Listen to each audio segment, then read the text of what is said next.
Nous allons reprendre les deux textes qui nous servent de base pour notre série d'enseignements sur l'eschatologie pendant tout ce mois de février.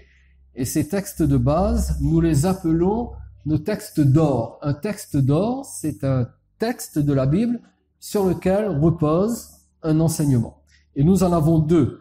Ésaïe, chapitre 46, tout d'abord, le verset 10. Ésaïe 46, verset 10. J'annonce dès le commencement ce qui doit arriver et longtemps d'avance ce qui n'est pas encore accompli. Le second texte d'or, c'est 1 Timothée, chapitre 4, verset 1. Et pour ces deux versets, je me limite uniquement à ce qui nous intéresse par rapport à notre thème. Je ne lis pas le verset en entier. 1 Timothée 4.1 déclare « Mais l'Esprit dit expressément que dans les derniers temps. » Dieu nous dit tout ce qui va arriver. Et il le fait par le Saint-Esprit qui nous prévient de ce qui va se passer dans les derniers temps. Le Saint-Esprit nous donne une somme considérable d'informations sur ce qui doit arriver à l'Église, au monde et à Israël dans ces derniers temps. Et toutes ces informations, nous les trouvons dans la Bible. La Bible est notre boussole. C'est la Bible qui nous dit où marcher, comment marcher. C'est la Bible qui nous prévient de ce qui va arriver, de ce qui est en train d'arriver. C'est la Bible qui nous explique pourquoi les choses se passent comme elles se passent en ce moment. L'eschatologie, c'est l'étude des derniers temps. Je vous le rappelle, le mot eschatologie, c'est la combinaison de deux mots grecs qui signifient dernier temps. Et il est intéressant de noter que dans la Bible, toute la Bible, il y a au moins 150 chapitres qui parlent exclusivement des derniers temps. Ce n'est pas rien. 150 chapitres qui sont exclusivement réservés aux derniers temps. Et nous avons dit que si nous voulons entretenir une foi saine et solide, nous devons, en tant que disciples de Jésus, nous appliquer à comprendre ce que Dieu nous dit d'avance sur les derniers temps. Et c'est ce que nous voulons faire pendant ces 4 réunions. La semaine dernière, nous nous sommes arrêtés sur les 7 principales étapes de l'histoire de l'Église. Et ces étapes sont annoncées de façon prophétique par les 7 lettres adressées aux 7 églises dans Apocalypse chapitre 2 et chapitre 3.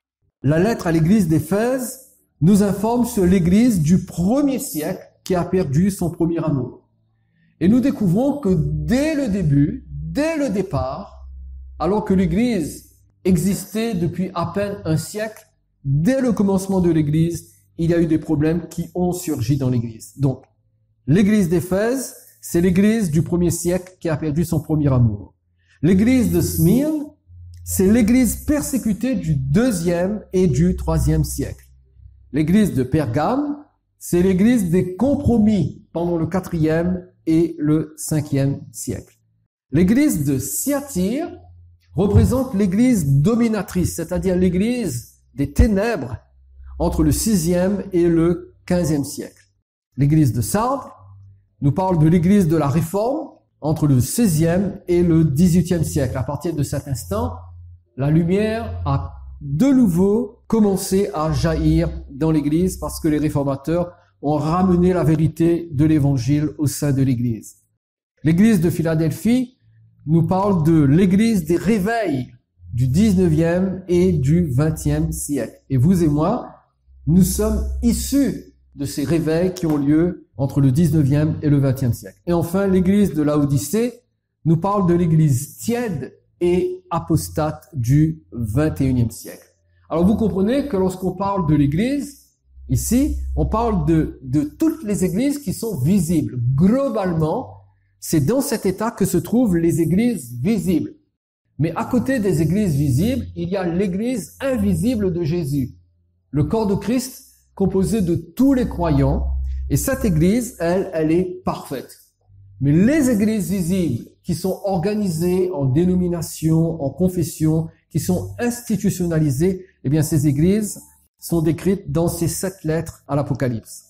Alors que l'église d'aujourd'hui, comme je viens de vous le dire, est majoritairement laodicéenne, c'est-à-dire l'église du 21e siècle, c'est l'église de Laodicée, c'est l'église tiède, l'église apostate, eh bien, elle fait en même temps face à ce que nous appelons ce soir les signes préliminaires à l'enlèvement de l'église. C'est-à-dire, l'église de Laodicée, l'église du 20e siècle, fait face aux différents événements qui précèdent l'enlèvement de l'église.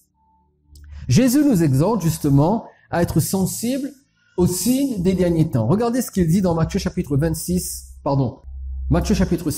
verset 3. Dans Matthieu chapitre 16, verset 3, Jésus déclare « Vous savez discerner l'aspect du ciel et vous ne pouvez discerner les signes des temps ?» Encore aujourd'hui, c'est facile. On regarde le ciel. Si le ciel est recouvert de gros nuages noirs, on sait qu'il y a un risque de pluie, voire même d'orage. Eh bien, le Seigneur dit que si nous savons discerner l'aspect du ciel, nous devrions être capables de discerner les signes des temps. Et pour vous et moi en tant que chrétiens, nous devons avoir le discernement des signes des temps. Alors, quelque chose d'assez intéressant ici, le mot signe dans ce verset signifie présage ou encore marque, une marque ou un témoignage. C'est-à-dire, le mot signe désigne un fait inhabituel qui dépasse, qui transcende le cours habituel des choses, c'est-à-dire quelque chose qui sort de l'ordinaire. Donc, quand Jésus dit que nous devrions être capables de discerner les signes des temps, il est en train de parler d'événements qui sortent de l'ordinaire. Et nous devrions, nous, être capables de dire que cet événement-là, en particulier, est un signe qui annonce le prochain retour de Jésus et l'enlèvement de l'Église. Dans ce même verset, le mot « temps » désigne non pas le temps qui passe, non pas le temps qui s'écoule, mais le mot « temps » désigne un moment défini, une époque précise, décisive. Et dans cette époque décisive, dans ce moment défini, il y aura justement des témoignages ou des marques inhabituelles qui présagent du prochain retour de Jésus, donc de l'enlèvement de l'Église. Salomon dit dans Ecclésiaste, chapitre 1er, verset 9, « Ce qui a été, c'est ce qui sera. Et ce qui s'est fait, c'est ce qui se fera. Il n'y a rien de nouveau sous le soleil. » Et bien sûr, c'est vrai. Il n'y a rien de nouveau sous le soleil parce que depuis que le monde existe, les choses se produisent toujours de la même façon. Et pourtant, même s'il n'y a rien de nouveau sous le soleil, juste avant l'enlèvement de l'Église, avant le retour de Jésus, il y aura des événements qui vont nous paraître nouveaux.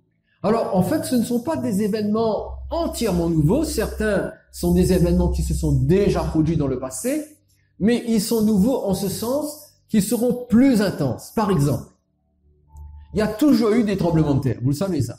Toujours. Mais nous vivons à une époque où les tremblements de terre sont plus fréquents et plus violents. Un autre exemple. Il y a toujours eu des épidémies. Vous savez que le Covid-19, ce n'est pas l'épidémie la plus dangereuse du monde. On en a eu d'autres encore plus meurtrières. Donc, ce n'est pas la première fois que le monde fait face à une épidémie, mais avant le retour de Jésus, le Seigneur l'annonce, vous allez lire ça dans Matthieu chapitre 24, verset 8, le Seigneur annonce que juste avant l'enlèvement de l'Église, les épidémies seront plus fréquentes, plus violentes. Selon la parole de Dieu, cette pandémie que nous sommes en train de vivre, premièrement, elle ne va jamais disparaître. Le coronavirus sera toujours là. Mais pire même, il y aura d'autres coronavirus qui seront encore plus dangereux. Pourquoi? Parce que nous sommes à la veille de l'enlèvement de l'Église. Ce qui veut dire qu'il y a certaines choses qui se sont produites dans le passé, qui vont encore se produire, mais qui seront plus fréquents, plus violents, plus intenses. Donc, il y a des événements nouveaux avant l'enlèvement de l'Église. Certains événements sont inédits, qui n'ont jamais existé, mais d'autres ont déjà existé, mais ils seront juste plus fréquents et plus intenses. Tout d'abord, il est important de savoir que tous ces signes dont nous allons parler ne nous indiquent en rien la date de l'enlèvement de l'Église. Ce que je suis en train de vous dire, c'est que jamais un signe ne nous prévient de la date du retour de Jésus. Le Seigneur a dit, nul ne sait ni le jour, ni l'heure. Si demain, quelqu'un vient vous voir en vous disant « J'ai reçu une révélation la nuit dernière, Jésus va revenir au mois de mars, le 21 mars. » Vous pouvez être sûr que cette révélation ne vient pas du Seigneur. Parce que Jésus a été catégorique. Nul ne sait ni le jour, ni l'heure. Jamais le Saint-Esprit ne va révéler à qui que ce soit la date du retour de Jésus. C'est un secret entre le Père et le Fils. Même les anges l'ignorent. Ils le sauront le jour où Jésus reviendra. Donc, inutile de chercher, inutile d'essayer de prier pour recevoir une révélation. Ça n'arrivera pas. Donc, tous ces signes dont nous parlons n'indiquent en rien une date pour l'enlèvement de l'Église. Ils sont là juste pour nous prévenir que cet enlèvement peut avoir lieu à tout moment et qu'il faut être prêt. Donc, nous allons parler de ces signes ce soir et le but, c'est que vous puissiez vous dire en vous-même, si ces signes sont en train de se produire, alors je dois doublement être prêt. Je ne dois pas repousser ma préparation au futur, je dois être prêt maintenant, parce que l'enlèvement de l'Église peut se faire à tout moment. Vous savez que l'Église peut être enlevée pendant que je vous parle, pendant que vous dormez ce soir, alors que vous allez au travail demain, l'Église peut être enlevée à tout moment. Nous vivons aujourd'hui dans un monde que nos grands-parents ou nos arrière-grands-parents du début du XXe siècle ne connaissaient pas. Et ils ne le connaissaient pas pour une seule raison. C'est que le moment du retour de Jésus, c'est-à-dire l'enlèvement de l'Église, parce que vous comprenez que l'enlèvement de l'Église se produit juste avant le retour de Jésus. D'abord, l'Église est enlevée, ensuite Jésus revient sur terre. Donc, le moment du retour de Jésus, qui est précédé de l'enlèvement de l'Église, n'était pas arrivé. C'est la raison pour laquelle le monde dans lequel a vécu nos grands-parents était tellement différent du monde dans lequel nous vivons, parce qu'aujourd'hui, nous vivons dans un monde qui peut connaître l'enlèvement de l'Église. Et j'aimerais ce soir vous présenter les 5 principaux signes qui annoncent l'enlèvement de l'Église. Il y en a beaucoup d'autres. J'aurais pu vous parler de 12 signes, en fait. Mais il a fallu choisir pour que nous puissions rentrer chez nous à une heure convenable. Et ce soir, je vais vous parler des 5 principaux signes qui annoncent l'enlèvement de l'Église. Premier signe, le retour du peuple juif en Israël. Alors, je sais, vous et moi, nous habitons l'île de la Réunion. Israël, c'est loin. Mais vous devez savoir que Israël, en tant que pays, vous entendez parler d'Israël aux actualités, mais Israël, en tant que pays, n'a pas toujours existé. En 1948, il y a eu un terrible cyclone ici à la Réunion, mais en 1948, il y a eu un autre cyclone dans une autre partie du monde.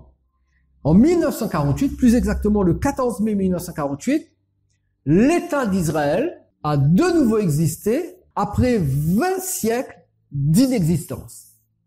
Quand Jésus a été crucifié, en l'an 33 de notre ère, en l'an 70, c'est-à-dire 40 ans après, les armées romaines sont venues et ils ont détruit le temple de Jérusalem et Jérusalem.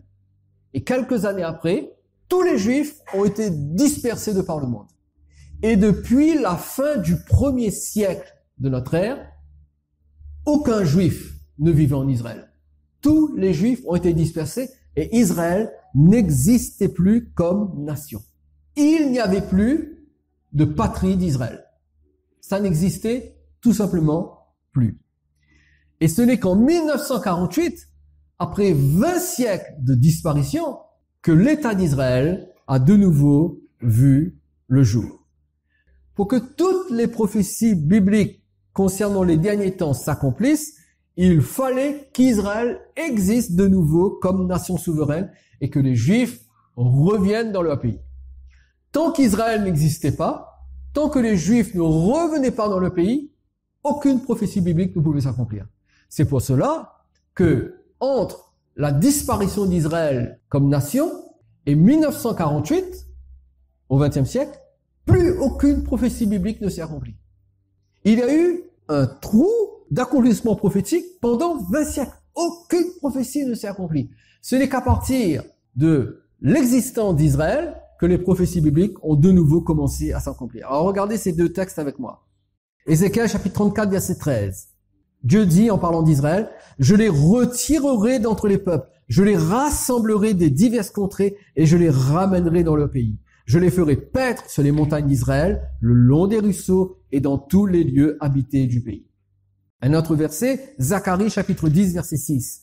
Je fortifierai la maison de Juda et je délivrerai la maison de Joseph.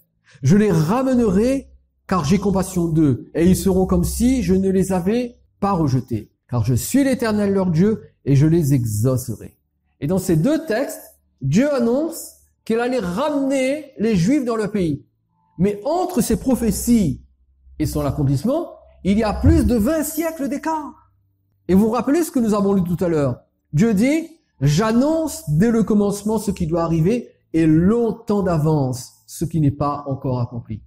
Je vous rappelle juste que non seulement les Juifs n'avaient plus de pays, non seulement ils avaient été dispersés dans le monde entier, mais je vous rappelle que pendant la Deuxième Guerre mondiale, sous le Troisième Reich, avec Adolf Hitler, 6 millions de Juifs ont été assassinés. 6 millions de Juifs ont été tués pendant la Seconde Guerre mondiale. Et c'est au lendemain de la Seconde Guerre mondiale, en 1948, que Dieu a accompli ce merveilleux miracle, le retour du peuple juif en Israël.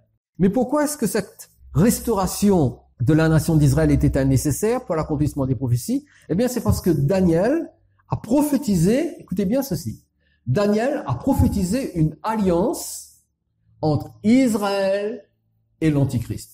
Alors, je suis conscient que je touche à des choses pour lesquelles l'Église, de manière générale, n'a pas une grande connaissance. Nous ne sommes pas habitués à entendre parler de ces choses. Mais il faut le savoir parce que ça fait partie de la parole de Dieu. Regardez avec moi Daniel chapitre 9, verset 27. Et ce verset parle de l'Antichrist. Et regardez ce qui est écrit. Il fera une solide alliance avec plusieurs pour une semaine. Et au milieu de la semaine. Alors, il faut comprendre qu'ici, le mot semaine ne désigne pas 7 jours. Le mot semaine ici a une portée prophétique. En fait, ici, le mot semaine correspond à 7 ans. Et regardez la suite du verset. Et au milieu de la semaine, il fera cesser quoi? Le sacrifice et l'offrande. Ce verset, la première partie du verset, nous apprend que le temple de Jérusalem va être reconstruit. Et est-ce que vous savez qu'en ce moment, tout est prêt pour la reconstruction du temple? Ils ont tout préparé. Ils ont tous les ustensiles. Ils ont pu former les Lévites et les prêtres. Ils n'attendent que le signal pour que le temple soit reconstruit. Donc le temple va être reconstruit. Et l'Antichrist fera alliance avec Israël, mais ce sera une mauvaise alliance. Parce que au bout de 3 ans et demi, il va se lever contre Israël. Il va interdire qu'Israël continue à offrir des sacrifices. Il va vouloir prendre la place de Dieu dans le temple de Jérusalem. Et la deuxième partie du verset nous dit, le dévastateur commettra les choses les plus abominables jusqu'à ce que la ruine et ce qui a été résolu fondent sur le dévastateur. Alors, ce n'est pas le moment d'entrer dans les détails de cette prophétie, mais il faut savoir que cette alliance qui est faite entre Israël et l'Antichrist sera brisée par l'Antichrist, et que lorsque l'Antichrist aura brisé l'alliance avec Israël, c'est à ce moment-là que commencera la grande tribulation. Et vous savez, la grande tribulation, c'est la période la plus noire de l'histoire de l'humanité. Parce que pendant la grande tribulation, il y aura un dictateur mondial qui accomplira les choses les plus horribles que le monde n'a jamais connues. Mais pour que cette prophétie que nous venons de lire s'accomplisse, il faut qu'Israël existe en tant que nation, ce qui n'était pas possible jusqu'en 1948. Le peuple d'Israël, c'est le seul peuple en existence après avoir été dispersé dans plus de 70 nations différentes pendant 20 siècles consécutifs. En fait, la renaissance de l'État d'Israël en 1948, c'est le plus grand miracle du XXe siècle. Et maintenant qu'Israël existe en tant que nation souveraine, eh bien, l'horloge de Dieu est de nouveau en mouvement vers le retour de Jésus, parce que Jésus va revenir régner en Israël. Il va poser ses pieds en Israël, et c'est depuis Israël que Jésus va régner sur le monde entier. Donc, il fallait qu'Israël soit reconstruite. Donc, le premier signe qui nous assure que Jésus peut revenir d'un moment à l'autre, c'est le fait qu'Israël existe de nouveau comme nation. C'est la raison pour laquelle, je pense vous l'avoir dit mardi dernier, gardez vos yeux sur Israël. Quand vous écoutez les nouvelles, écoutez ce qui est dit sur Israël. Si vous allez sur Internet pour vous informer sur l'état du monde, allez vous informer sur l'état d'Israël, parce que Israël, c'est la plaque tournante de toutes les prophéties de la Bible. Tout tourne autour d'Israël. L'avenir de la terre dépend d'Israël. Toutes les prophéties de la Bible pour l'Église dépendent d'Israël. Donc, ayons les yeux fixés sur Israël. Ça, c'est le premier signe, la reconstruction d'Israël. Deuxième signe, l'apostasie générale. L'apostasie générale. La renaissance de la nation d'Israël a été accompagnée de plusieurs réveils spirituels chrétiens de par le monde. Je n'ai pas le temps de vous les citer, mais sachez que pendant la période où Israël a été reconstruit, il y a eu des réveils. Par exemple, le réveil pentecôtiste de 1900 est un fruit de la renaissance d'Israël. C'est-à-dire que c'est à partir de 1900, un petit peu avant, que les Juifs ont commencé à repartir en Israël. Et à partir du moment où les Juifs ont commencé à revenir en Israël, Dieu a envoyé différents réveils au sein du christianisme.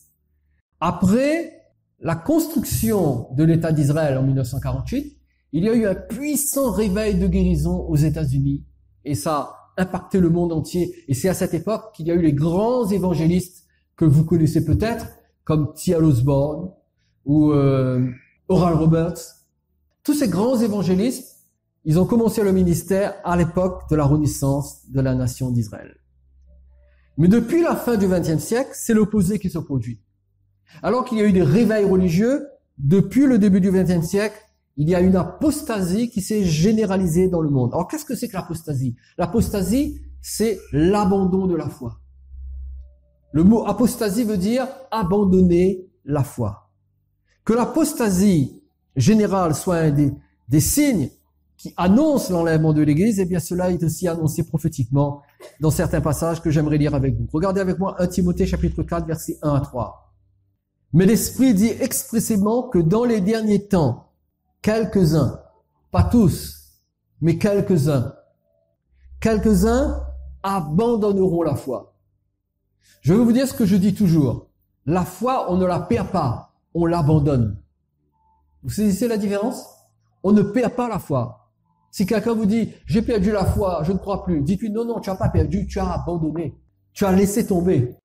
Quelques-uns abandonneront la foi pour s'attacher à des esprits séducteurs, à des doctrines de démons, par l'hypocrisie de faux docteurs, c'est-à-dire de faux enseignants, de faux prédicateurs, portant la marque de la flétrissure dans leur propre conscience. Ils prescrivent de ne pas se marier et de s'abstenir d'aliments que Dieu a créés pour qu'ils soient pris avec action de grâce par ceux qui sont fidèles et qui ont connu la vérité. Donc déjà, dans ce texte, le Saint-Esprit nous annonce que dans les derniers temps, il y aura une apostasie. On abandonnera la foi et on se mettra à écouter les faux docteurs. Un deuxième texte, 2 Timothée chapitre 3 versets 1 à 5. Sache que dans les derniers jours, il y aura des temps difficiles, car les hommes seront égoïstes, amis de l'argent, fanfarons, hautains, blasphémateurs, rebelles à leurs parents, ingrats, irreligieux, insensibles, déloyaux, calomniateurs, intempérants, cruels, ennemis des gens de bien, traîtres, emportés, enflés d'orgueil. Regardez bien ceci. Aimant le plaisir plus que Dieu. Verset 5. Ayant l'apparence de la piété. Et là, on parle de croyants, là. On parle de responsables spirituels. On parle d'église. Ayant l'apparence de la piété. Mais reniant ceux qui ont fait la force, éloigne-toi de ces hommes-là. Et enfin, 2 Thessaloniciens chapitre 2, versets 1 à 3. Paul dit, pour ce qui concerne l'avènement de notre Seigneur Jésus-Christ et notre réunion avec lui, nous vous prions, frères, de ne pas vous laisser facilement ébranler dans votre bon sens et de ne pas vous laisser troubler, soit par quelque inspiration, soit par une parole ou par une lettre qui semblerait venir de nous, comme si le jour du Seigneur était là. Regardez bien le verset 3. Que personne ne vous séduise d'aucune manière, car il faut que l'apostasie soit arrivée auparavant et qu'on ait vu paraître l'homme impie, le fils de la perdition. Alors, qu'est-ce qui se passe dans ce dernier texte que nous venons de lire? Les Thessaloniciens, les croyants de Thessalonique, faisaient face à une terrible persécution. Et parce qu'ils étaient persécutés, parce qu'ils souffraient, eh bien, les Thessaloniciens croyaient que le jugement de Dieu était tombé sur la terre. Et ils avaient peur d'avoir raté l'enlèvement de l'Église, parce que les Thessaloniciens, ayant été enseignés par Paul, savait que l'Église devait être enlevée, tout d'abord, et qu'ensuite viendrait le jugement de Dieu. Et il souffrait tellement qu'il croyait que le jugement de Dieu était déjà venu. Alors il se disait, donc nous avons raté l'enlèvement. Nous sommes dans le jugement de Dieu, nous souffrons tellement, donc nous avons raté l'enlèvement. Alors l'apôtre Paul leur écrit ce que nous venons de lire, pour les rassurer en leur disant que non, absolument pas. Ce n'est pas le jugement de Dieu qu'ils sont en train de subir. Ils sont juste en train de subir la persécution. La persécution qui est le lot de tous ceux qui veulent vivre pieusement en Jésus-Christ. Et Paul leur dit que avant que vienne le jugement de Dieu, il faut qu'il y ait une apostasie mondiale. D'abord l'apostasie, ensuite l'apparition de l'Antichrist et ensuite le jugement de Dieu. Donc Paul leur dit non, vous n'êtes pas sous le jugement parce que avant le jugement, il faut qu'il y ait une apostasie et il faut qu'il y ait l'apparition de l'homme impie, c'est-à-dire l'Antichrist. Alors voyez-vous, il y a eu des moments d'apostasie dans l'Église, comme à l'époque de l'Église dominatrice dont nous avons parlé entre le 6e et le 15e siècle. Mais à cette époque, l'apostasie était due à l'ignorance de la vérité. Et il a fallu la réforme au XVIe siècle, avec Martin Luther et Jean Calvin, pour ramener la vérité, pour que de nouveau les gens sortent de l'apostasie et se tournent vers le Seigneur. Mais aujourd'hui, c'est différent. Voyez-vous, l'apostasie d'aujourd'hui n'est pas le résultat d'un manque de vérité, parce que le monde chrétien est rempli de vérité. Aujourd'hui, il suffit de faire un clic sur Internet pour entendre la parole de Dieu. Aujourd'hui, on peut aller dans une librairie et s'acheter une Bible ou différents livres chrétiens. Aujourd'hui, les hommes, les croyants, décident d'apostasier, d'abandonner la foi, tout en connaissant la vérité, mais ils font le choix de rejeter la vérité. Voyez-vous, aujourd'hui, à l'époque où nous vivons, rappelez-vous de ce que nous avons dit, c'est l'époque de l'Église de Laodicée. Et dans son ensemble, l'Église a abandonné la foi. Il n'y a jamais eu une époque comme notre époque d'aujourd'hui où les églises, d'une manière générale, abandonnent la foi. Et nous devons nous attendre à avoir encore plus d'apostasie dans les mois et dans les années à venir. Nous sommes à l'âge de l'église de Laodicée et nous devons nous attendre à avoir plus d'apostasie dans les prochaines années, au point où l'église ne sera l'église que de nom, mais ce ne sera plus l'église. Oui, mes amis, l'église va mal. Les scandales n'arrêtent pas d'éclater de par le monde. Les grandes églises, qu'on appelle les méga-churches, vont mal. Beaucoup d'églises renient la foi. Est-ce que vous savez qu'aujourd'hui, aux États-Unis, un grand nombre de pasteurs ne croient plus que Jésus est le Fils de Dieu? Ils ne croient plus que Jésus est le Fils de Dieu. Ils croient que Jésus est un super enseignant, un grand prophète, mais ils ne croient plus que Jésus est le Fils de Dieu. Et je parle d'église comme notre église ce soir, vous comprenez? Église évangélique. Un grand nombre ne croit plus, parce qu'il y a une apostasie, un abandon de la foi. Ça, c'est le deuxième signe. Troisième signe, la paix. Plus exactement, la paix au Moyen-Orient. Quel est le problème numéro 1 qui aujourd'hui est obscurci par la crise sanitaire du moment? Parce qu'aujourd'hui, on ne parle que de la crise sanitaire. D'accord? Vous allumez les nouvelles à la télé, on ne parle que de ça. Eh bien, le problème numéro 1, mis à part la crise sanitaire, ce sont les tensions qui existent entre Israël et toutes les nations musulmanes autour. Et on s'approche très souvent, si vous écoutez les nouvelles, d'un conflit armé entre Israël et les nations musulmanes. En ce moment, ça chauffe entre Israël et l'Iran, ou encore contre d'autres nations musulmanes. Et les raisons sont non seulement économiques et humanitaires, mais elles sont surtout spirituelles. Et d'après les prophéties bibliques, l'événement qui annoncera les 7 ans de tribulation, ce sera la signature d'un traité de paix entre l'Antichrist et la nation d'Israël. Regardez ce qui est écrit dans 1 Thessaloniciens chapitre 5, versets 1 à 3. Pour ce qui est des temps et des moments, vous n'avez pas besoin, frères, qu'on vous en écrive. Car vous savez bien vous-même que le jour du Seigneur viendra comme un voleur dans la nuit. Regardez bien le verset 3, c'est le verset le plus important. Quand les hommes diront paix et sûreté, alors une ruine soudaine les surprendra. Comme les douleurs de l'enfantement surprennent la femme enceinte et ils n'échapperont point. Et encore une fois, notons la référence au temps et au moment. Ce sont des temps qui sortent de l'ordinaire. Vous savez que le jour du Seigneur symbolise le jour du jugement. Quand la Bible parle du jour du Seigneur, ça parle du jour du jugement de Dieu contre la terre. Mais ce jugement n'éclatera que lorsque les hommes se vanteront de la paix et de la sécurité que leur promettra l'Antichrist. Ce que je suis en train de vous dire est simple, c'est que le chaos va aller en augmentant dans le monde. Si vous écoutez les nouvelles, vous savez que le monde va mal, vous êtes d'accord? Tout va mal. Vous savez que la crise économique que l'on va vivre cette année va être pire que la crise sanitaire que l'on vit depuis 2020. Attendez-vous, cette année 2021 et 2022, à connaître une crise économique terrible. On prévoit que dans certains pays, il n'y aura même plus à manger. Donc, on va vers des temps extrêmement difficiles. Et justement, au milieu de ce chaos, de cette insécurité, subitement, une solution va être proposée. Et on va aller vers un temps de paix. Mais ça va être une fausse paix. Parce que ce ne sera pas la paix qui vient de Dieu.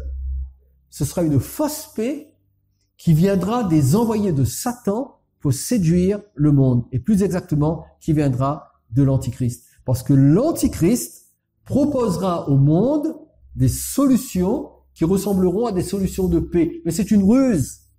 Il va proposer la paix, il va proposer des solutions juste pour arriver au pouvoir. Et lorsqu'il atteindra le pouvoir, il ne sera obsédé que par une seule chose. Premièrement, par détruire Israël, parce que le diable sait que l'existence d'Israël rend le retour de Jésus possible. Alors le diable va envoyer l'Antichrist pour détruire Israël. Écoutez bien ceci. De même que Jésus est le Messie envoyé par Dieu, l'Antichrist est le Messie envoyé par Satan. Il sera investi de toute la puissance de Satan. Ce sera un homme d'une puissance phénoménale qui n'a jamais existé. Il sera tellement puissant, il sera tellement mauvais, il sera tellement pervers que tous les tyrans qui ont paru avant lui paraîtront comme de simples jouets.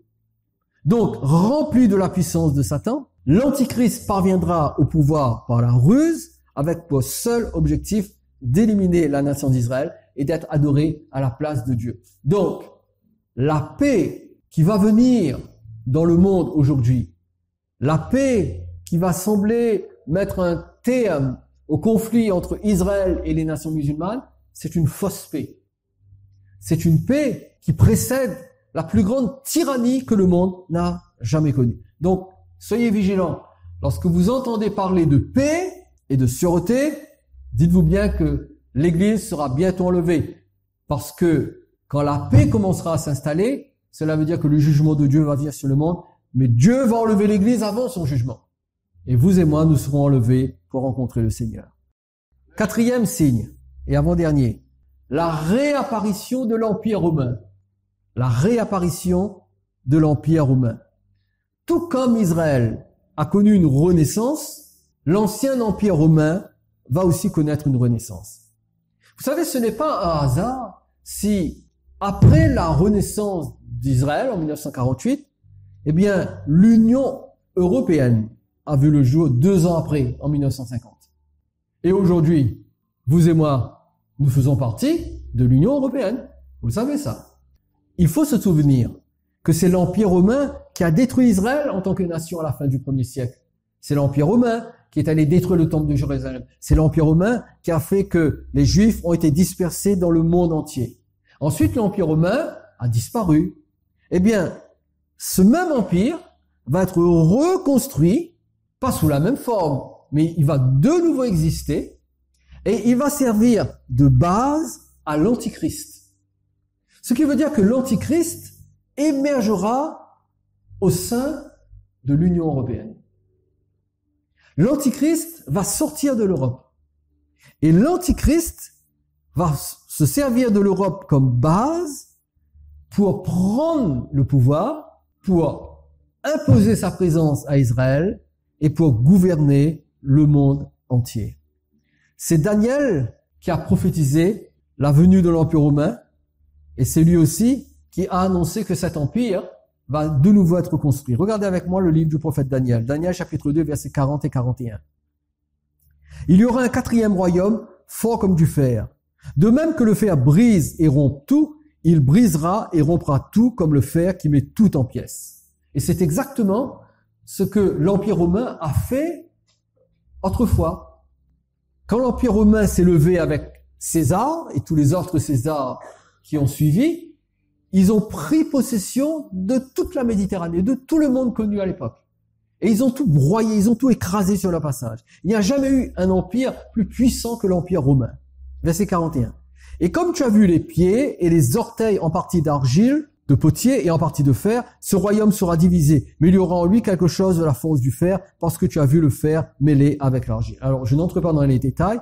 J'ai lu ces versets juste pour vous dire ce qui est intéressant. Ce qui est intéressant dans ce verset, c'est de voir que l'empire romain ici est symbolisé par les orteils des pieds.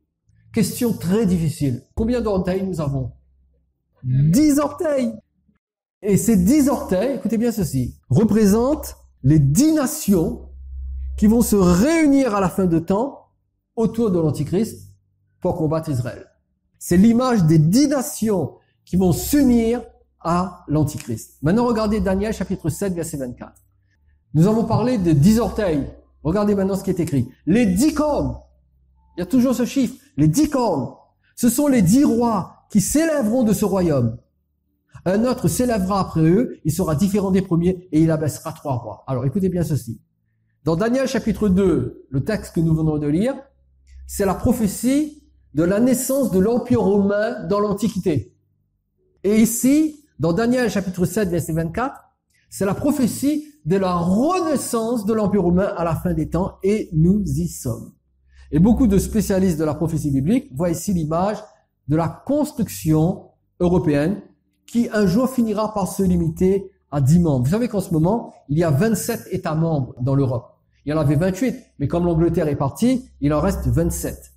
Mais il est possible que dans un avenir plus ou moins proche, ce nombre de 27 descend à 10. Peu importe le nombre, nous savons, nous, que l'Europe deviendra la base d'action de l'Antichrist. Et l'Europe d'aujourd'hui représente la renaissance de l'Empire romain. Et viendra le jour où toutes les nations du monde seront contrôlées par l'Antichrist. Et cela nous amène à notre 5e et dernier signe. Le gouvernement mondial. Le gouvernement mondial. Le 5e signe est de loin le plus inquiétant. Parce qu'il indique que la plateforme pour l'émergence de l'Antichrist est en place pour qu'il prenne le pouvoir et étende sa dictature sur le monde. Cette plateforme, elle est déjà là. Certains disent même que l'Antichrist est déjà né. Peut-être que oui, peut-être que non. De toute façon, vous savez quoi? Nous, l'Église, nous ne verrons pas l'Antichrist. Nous serons enlevés avant que l'Antichrist vienne au pouvoir. Parce que ce qui empêche l'Antichrist de venir au pouvoir, c'est la présence de l'Église sur la terre. Donc l'Église sera enlevée, et ensuite viendra l'Antichrist.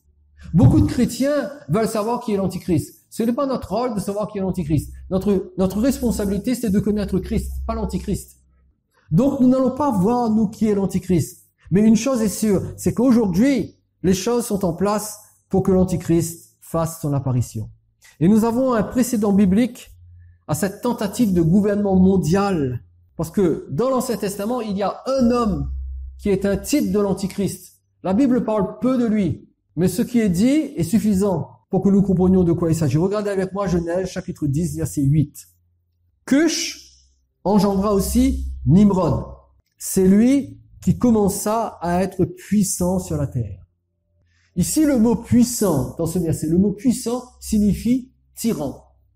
Et Nimrod était un homme extrêmement puissant et il est devenu le premier tyran de la terre. En fait, Nimrod, c'est celui qui est à l'origine de la tour de Babel. La Bible ne le dit pas, mais c'est dans d'autres annales historiques. Au fait, est-ce que vous savez que le Parlement européen à Bruxelles est fait sur le modèle de la tour de Babel? Parce que ce qui se passe, c'est que Satan ne change jamais de stratégie. Il fait aujourd'hui ce qu'il a toujours voulu faire. C'est Satan qui a inspiré Nimrod à construire la tour de Babel. Parce que quel était le but de Nimrod? C'est d'unir la terre sous son gouvernement, lui. C'est pour ça que Dieu est descendu et a confondu leur langage et qu'ils ont tous été dispersés. Vous connaissez cette histoire. Eh bien, Satan veut faire la même chose aujourd'hui. Donc, il y a eu tout au long de l'histoire différents tyrans. Satan a toujours voulu prendre le contrôle de la terre. Il a essayé de le faire avec Hitler. Il pensait qu'il allait réussir. Et puis finalement, Dieu est intervenu. Pourquoi? Parce que ce n'était pas le moment. Mais aujourd'hui, le terrain semble propice au gouvernement mondial. Écoutez bien, mes frères et mes sœurs. aujourd'hui, le terrain est propice dans le monde entier pour qu'il y ait un gouvernement mondial. Et on en parle de plus en plus. L'ONU, aujourd'hui, veut établir un gouvernement mondial. Et on le dit haut et fort. Tous les grands spécialistes, tous les grands politiques disent qu'il faut un gouvernement mondial. Le chaos politique qui existe aujourd'hui, le chaos économique qui existe et les moyens de communication modernes qui existent nous montrent que le gouvernement mondial peut être établi. Vous savez que la communication est extrêmement puissante. Il faut savoir qu'aujourd'hui, celui qui contrôle la communication du monde contrôle le monde. Ça vous montre que nous vivons dans un monde où la technologie va permettre l'établissement du gouvernement mondial. Regardez avec moi et je vais terminer. Apocalypse chapitre 13, versets 16 et 17. Et elle fit que tous, petits et grands, riches et pauvres, libres et esclaves, reçoivent une marque sur leur main droite ou sur leur front et que personne ne puisse acheter ni vendre sans avoir la marque, le nom de la bête ou le nombre de son nom. De quoi nous parle ce verset? Ce verset nous parle d'un gouvernement mondial qui va gérer tous les domaines de notre vie au point où nous ne pourrons même pas acheter à manger s'il n'y a pas la marque de la bête sur notre front ou sur notre main.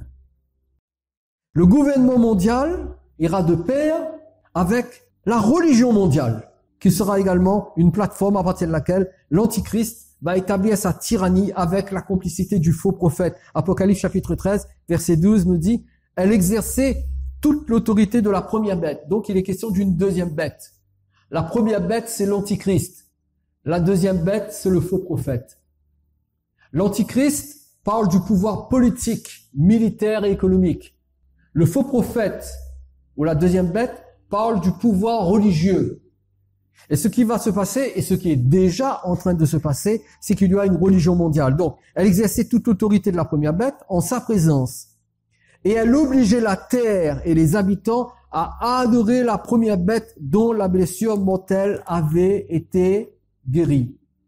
Mes amis, aujourd'hui, les restrictions des libertés dans tout le pays, restrictions de liberté en relation avec la crise sanitaire, nous montrent qu'il est possible d'imposer un contrôle global des populations.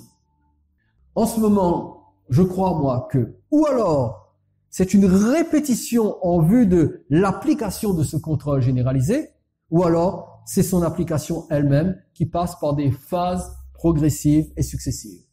Et je n'ai aucun mal personnellement à penser que nous entrons dans un temps où nous risquons de perdre toute notre liberté d'action. Et peut-être même que dans les mois à venir, le seul moyen de communication qui sera possible, ce sera la communication par le Saint-Esprit.